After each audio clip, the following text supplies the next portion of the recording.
Okay, let's understand the second topic, that is nothing but the elevation in boiling point. Elevation का मतलब क्या? Elevation का मतलब क्या होता है? एलिवेशन का मतलब होता है इंक्रीज होना. Elevation that means increase. ठीक है, तो बॉइलिंग पॉइंट में कब इंक्रीज होता है? ठीक है, तो एक चीज़ आपको हमेशा याद रखनी है, आगे भी मैंने बताई थी कि वेपर प्रेशर जो है वो इनवर्सली प्रोपोर्शनल है किसके? बॉइलिंग पॉइंट के. ठीक है, तो अगर मैं बात करूं कि वेपर प्रेशर है, अगर वो हम कम करते हैं तो बॉइलिंग पॉइंट धीरे धीरे क्या होगा? ज़्यादा होगा. ठीक है, और अगर हम वेपर प्रेशर को ज़्यादा करेंगे तो बॉइलिंग पॉइंट क्या आएगा? कम आएगा. सो वेपर प्रेशर को कम करेंगे तो बॉइलिंग पॉइंट बढ़ेगा, और वेपर प्रेशर को ज़्यादा करेंगे तो बॉइलिंग पॉइंट कम होगा. ठीक है, तो इससे हमको ये पता चलता है कि वेपर प्रेशर, जो मैंने स्टार्टिंग में आपको बताया आज के लेक्चर में, कि वेपर प्रेशर प्लीज आप ऐसे मत लिखना, आपको सेंटेंस में लिखना है, ऐसे मत मुझे लिख के भेजना. I am repeating again and again. Vapour pressure is decreased when we add. क्या हम ऐड करते हैं तो वो डिक्रीज होता है? कि जब हम वी ऐड नॉन वोल्टाइल. ये वर्ड में कंफ्यूज मत होना. वोल्टाइल यानी जो हवा में उड़ जाता है, और नॉन वोल्टाइल यानी हवा में नहीं उड़ता, मिक्सअप होता है. यानी जब we add non volatile solute, जब सॉल्वेंट में ऐड करते हैं तब वेपर प्रेशर क्या होता है? डिक्रीज होता है. ठीक है, चलो ये चीज ग्राफ से समझते हैं. बहुत अच्छा ग्राफ है. थोड़ा टेक्स्ट बुक से मेरा ग्राफ डिफरेंट होगा तो आप अच्छे से समझना. टेक्स्ट बुक में थोड़ा मैनिपुलेशन किया हुआ है, मैं स्टार्टिंग से आपको समझाऊंगा, तो आपको इंटरेस्ट से देखना है कि कैसे ये ग्राफ चलता है. ठीक है, ग्राफिकल रिप्रेजेंटेशन बहुत इंपॉर्टेंट है ये चैप्टर में. चलो, अब हमारे पास एक जगह पे क्या है, यहाँ पे देखो, ग्राफ में कभी भी कंफ्यूजन नहीं होने का. देखो यहाँ पे क्या है? वेपर प्रेशर है, तो यहाँ पे ले लेने का वेपर प्रेशर. कभी कभी कई बच्चों को यही नहीं पता चलता कि क्या ले सर एक्सिस पे, तो यहाँ पे वेपर प्रेशर, यहाँ पे बॉइलिंग पॉइंट है तो टेम्परेचर ले लेने का. ठीक है, बहुत सिंपल है, कंफ्यूज मत होना, और कंफ्यूज होकर गलत मत लिख लेना. ठीक है, तो एक साइड है वेपर प्रेशर और दूसरी साइड है टेम्परेचर. अब देखो, अब हमारे पास दो चीज़ होती है. क्या होता है? एक तो होता है सॉल्वेंट और दूसरा क्या होता है? सॉल्यूट. तो हम बात क्या कर रहे हैं कि सॉल्वेंट के अंदर जब हम सॉल्यूट डालेंगे तो वेपर प्रेशर कम होगा. ठीक है, तो पहले तो सॉल्वेंट का पहले ग्राफ ड्रॉ करते हैं. क्या ड्रॉ करते हैं? सॉल्वेंट का. तो ये जो ग्राफ है वो कुछ सॉल्वेंट का ग्राफ है. अब यहाँ पे लिख लेते हैं. चलो, ये क्या है? सॉल्वेंट है. ठीक है, अब हम आगे जाते हैं कि सॉल्वेंट के बाद जो सॉल्यूट किया तो हमको फाइनली मिलता क्या है? हमको फाइनली मिलता है सॉल्यूशन. जब सॉल्वेंट के अंदर हम सॉल्यूट को डालेंगे तो हमको मिलता क्या है? सॉल्यूशन मिलता है. तो सॉल्वेंट को जब सॉल्यूट के अंदर मिक्स करोगे तो हमको फाइनली मिलता है solution. We all know that. तो ये सॉल्वेंट का ग्राफ था. जैसे ही वेपर प्रेशर के हिसाब से टेम्परेचर के साथ बढ़ रहा था. अब क्या किया? हमने सॉल्यूट डाला तो हमको फाइनली क्या मिला? सॉल्यूशन. तो मैंने क्या बोला कि सॉल्वेंट के अंदर जब सॉल्यूट डालेंगे तो सॉल्यूशन बनेगा, ये मैंने बोला. लेकिन वेपर प्रेशर क्या होगा? सॉल्वेंट का वेपर प्रेशर होता है जब उसके अंदर हम सॉल्यूट डालते हैं तो सॉल्यूशन का वेपर प्रेशर क्या होना चाहिए? डिक्रीज होना चाहिए. यानी सॉल्वेंट से ऊपर नहीं जाना है, हमको नीचे जाना है. ठीक है, तो चलो अपन सॉल्यूशन का वेपर प्रेशर का ग्राफ ड्रॉ करते हैं. ठीक है, समझ में आया? चलो, अब यहां से एक अपन ले लेते हैं कोई भी. तो ये कौन सा? ये भी लिख लो. सॉल्यूशन का जो ग्राफ मिला ये था सॉल्वेंट का ग्राफ था. ये था कौन सा था? सॉल्यूशन का था. अब यहाँ पे एक टेम्परेचर पे अपन देखते हैं. तो जब सॉल्वेंट का रिलेटेड जो टेम्परेचर हो, उसको हम नेम देंगे TB0. क्या नेम देंगे? TB0. फिर मेंशन में करता हूँ सारे नोटेशन. और यहाँ से जो लाइन खींची और जो लाइन सॉल्यूशन की हमको मिली, वो टेम्परेचर को हम लिखेंगे TB. क्या लिखेंगे? TB. ठीक है, तो चलो यहाँ पे बोलो TB0 क्या हुआ? TB0 क्या हमको मिला?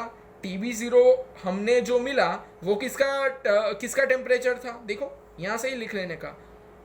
टेम्परेचर ऑफ प्योर सॉल्वेंट, यहां पे प्योर वर्ड लिखना इंपॉर्टेंट है, आपकी बुक में लिखा है TB0 is nothing but the temperature of pure solvent, ठीक है।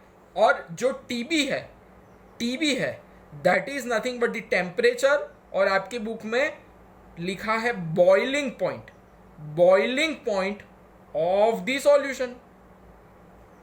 क्या है? टेम्परेचर या boiling point of the solution. Now the word of the theory का वर्ड क्या है? एलिवेशन। तो यहां पे हमको ये दोनों का जो डिफरेंस मिलता है इसको बोलेंगे डेल्टा टीबी। क्या बोलेंगे? Delta TB, that is nothing but the TB minus TB0, TB minus TB0। तो डेल्टा टीबी जो है उसको बोलेंगे elevation of boiling point, elevation of boiling point. It's very easy, आपको अच्छे से समझ के सिर्फ करना है। एलिवेशन ऑफ बॉइलिंग पॉइंट बहुत पूछा जाता है, आपको समझना है कि कैसे किया।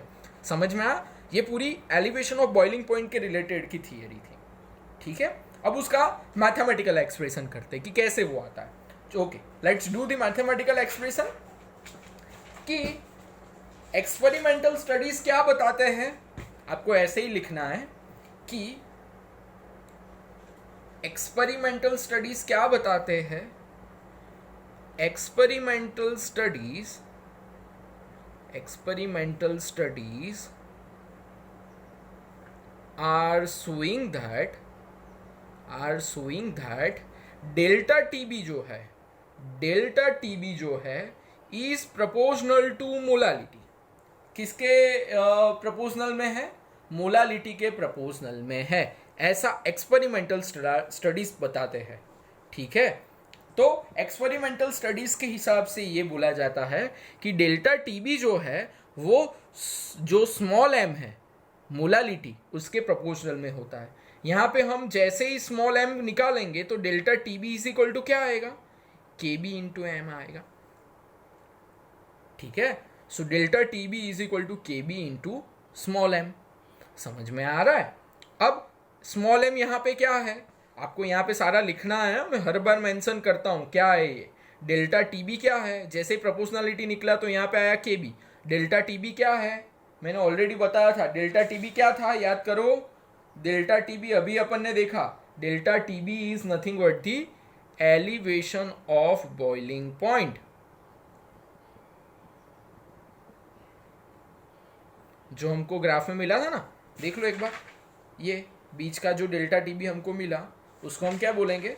एलिवेशन ऑफ बॉइलिंग पॉइंट, ठीक है।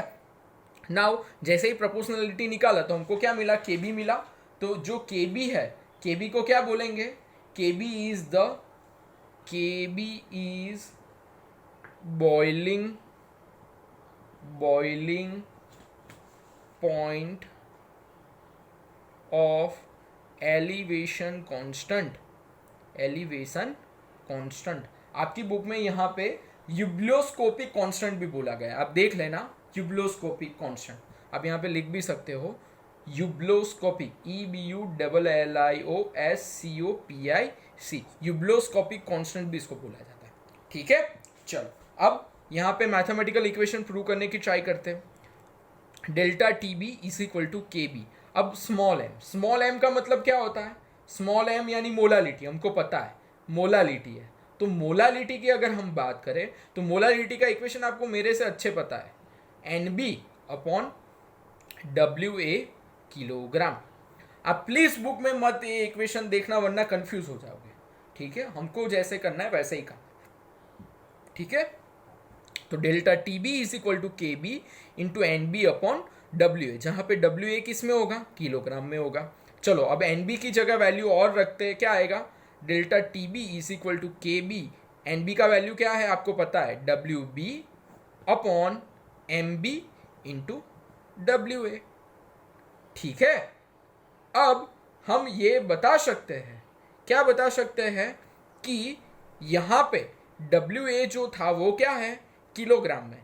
आपकी बुक में एक और इक्वेशन दिया है, ऐसा ही है, कुछ नया नहीं है, लेकिन आप थोड़ा देख के ऐसा होगा कि सर 1000 तो था ही नहीं, आपके इक्वेशन में बुक में 1000 है, तो उन लोगों ने क्या किया है, ये किलोग्राम को ग्राम में कन्वर्ट कर दिया है। तो आप ऐसा भी लिख सकते हो, यहाँ पे किलोग्राम है, अगर आपने ऊपर 1000 कर दिया into K B into W B upon M B into W A kilogram था, उसको किस में कर दिया हमने, ग्राम में कन्वर्ट कर दिया।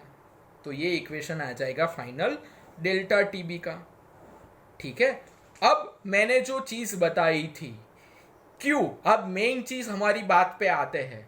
Q elevation of boiling point, elevation of boiling point को कॉलिगेटिव प्रॉपर्टी बोला जाता है, इसको क्यू कॉलिगेटिव प्रॉपर्टी बोला जाता है, यही हम चीज पढ़ रहे हैं अभी। क्यों उसको कॉलिगेटिव प्रॉपर्टी बोला जाता है, because temperature of boiling point यानी एलिवेशन ऑफ बॉइलिंग पॉइंट जो है वो बी यानी सॉल्यूट पार्टिकल के मोलेक्युलर मास यानी जो भी सॉल्यूट पार्टिकल्स लेंगे उसके ऊपर वो डिपेंड करता है, इसलिए इसको कॉलिगेटिव प्रॉपर्टी हम बोलेंगे। तो फाइनल इक्वेशन एम बी के फॉर्म में लिखते हैं, M B is equal to 1000 into K B into W B upon delta T B into W A gram. हमको ये इक्वेशन ग्राम में हो तो ही ये 1000 लिखना है, आपकी बुक में है इसलिए मैंने ऐसा लिखा है। ठीक है, वेर आपको सब कुछ नीचे लिखना है, एम बी क्या है, के बी क्या है, डब्ल्यू बी क्या है, डेल्टा टी बी क्या है, डब्ल्यू ए, सब कुछ यहाँ पे मेंशन करना है। मैंने ऑलरेडी सबको ये एक्सप्लेन कर दिया है। ठीक है, ये चैप्टर में सारे नोटेशन पता होने बहुत ज़रूरी है। इंपॉर्टेंस ये नहीं है आपके आपको थियरी आनी चाहिए, आपको नोटेशन बहुत अच्छे से पता होनी चाहिए। ठीक है, आई होप कि आपको ये टॉपिक भी समझ में आया होगा।